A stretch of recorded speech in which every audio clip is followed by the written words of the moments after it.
পশ্চিমবঙ্গ সরকারের যুব কল্যাণ ও ক্রীড়া দপ্তরের উদ্যোগে সোমবার রাজ্যব্যাপী উদযাপিত হল রাখি বন্ধন উৎসব।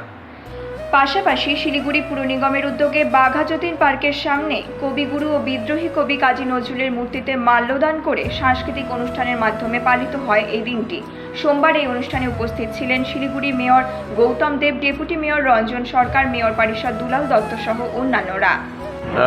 রাখি বন্ধন অনুষ্ঠান সারা দেশে পালন হচ্ছে, বাংলায় পালন হচ্ছে। আমরা পুর নিগম থেকে বাংলার ঐক্য, সম্প্রীতি, সৌহার্দ্য এটাকে বজায় রাখার জন্য আমরা এই রাখি বন্ধন বঙ্গভঙ্গের বিরুদ্ধে রবীন্দ্রনাথ রাখি বন্ধনের ডাক দিয়েছি।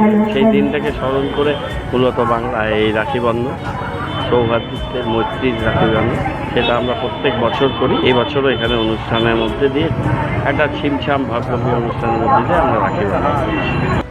শিলিগুড়ি থেকে দেবিকা দত্তের রিপোর্ট, নিউজ মেট্রো।